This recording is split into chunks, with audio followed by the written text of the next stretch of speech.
வணக்கம் friends, welcome to my channel. நான் இன்றைக்கி பானகம் மற்றும் நீர்மோர் ரெசிபி எப்படி செய்கிறதுன்னு காட்ட போகிறேன். இது ரொம்ப பாரம்பரியமான ரெசிபி. இது இன்னுமே எங்கள் ஊரில் பழனிக்கு பாத யாத்திரை போகிற பக்தர்களுக்கெல்லாம் தண்ணீர் பந்தலில் பரிமாறப்படுது. ஃபஸ்ட்டு பானகம் எப்படி செய்கிறதுன்னு பார்த்துடலாம். ஒரு மிக்சிங் பவுல் எடுத்துக்கிறேன். அதில் 1/2 கப் அளவுக்கு வெல்லம் எடுத்துக்கிறேன். வெல்லம் அல்லது நாட்டு சர்க்கரை இதில் எது வேணால் எடுத்துக்கலாம். இதில் 2 கப் அளவுக்கு தண்ணி மிக்ஸ் பண்ணிக்கிறேன். இந்த வெல்லம் நல்லா கரையிற மாதிரி நல்லா கரைச்சிக்கணும். நான் ஒரு விஸ்க் வச்சு நல்லா கரைச்சிக்கிறேன். இந்த மாதிரி ஒரு 2 நிமிஷம் கைவிடாமல் கரைச்சோன்னா நல்லா கலங்கி வந்துடும். அதுக்கப்புறம் ஒரு நெல்லிக்காய் அளவுக்கு புளியை ஊற வச்சு வச்சுருக்கேன்.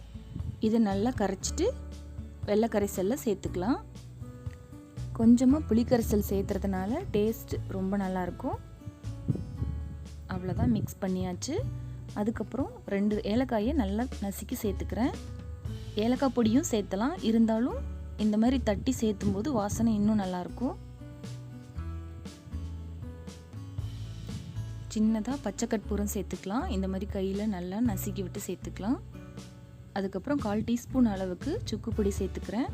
பச்சை கற்பூரமும் சுக்கு பொடியும் நல்ல வாசனையை கொடுக்கும். இந்த பானகம் ரெசிப்பியை ஒரு தடவை நீங்கள் குடிச்சிங்கனாலே திரும்ப செஞ்சு குடிப்பீங்க. அந்தளவுக்கு வித்தியாசமாகவும் டேஸ்ட்டாகவும் இருக்கும். இப்போ 1/2 மூடி அளவுக்கு லெமன் புழிஞ்சுக்கிறேன். அவ்வளோதான், எல்லாமே நல்லா மிக்ஸ் ஆகிற அளவுக்கு மிக்ஸ் பண்ணிப்போம்.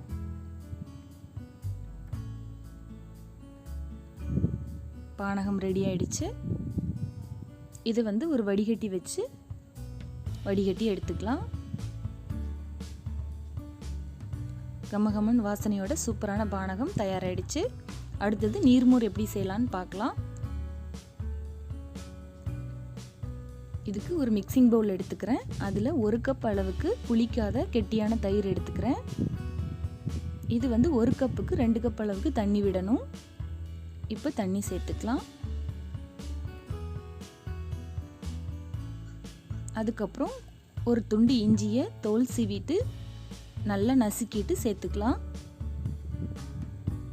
2 பச்சை மிளகாய் பொடியாக கட் பண்ணி சேர்த்துக்கிறேன். கருவேப்பிலை இந்த மாதிரி கிள்ளி சேர்த்துக்கிறேன். கொஞ்சமாக கொத்தமல்லி இலையை பொடியாக நறுக்கி சேர்த்துக்கிறேன்.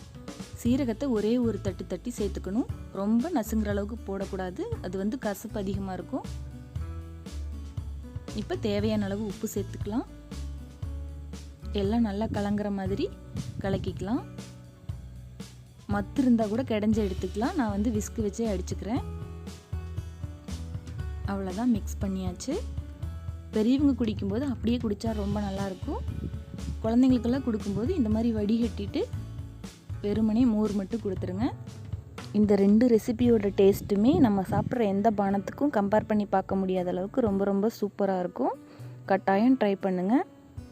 இந்த மாதிரி பானகம் மற்றும் நீர்மோர் 2 ரெசிபியுமே இந்த சம்மர் முடியறதுக்குள்ளே ஒரு தடவை கட்டாயம் ட்ரை பண்ணுங்கள். ட்ரை பண்ணி செஞ்சு பார்த்துட்டு எப்படி வந்துச்சுன்னு எனக்கு கமெண்ட் பண்ணுங்கள்.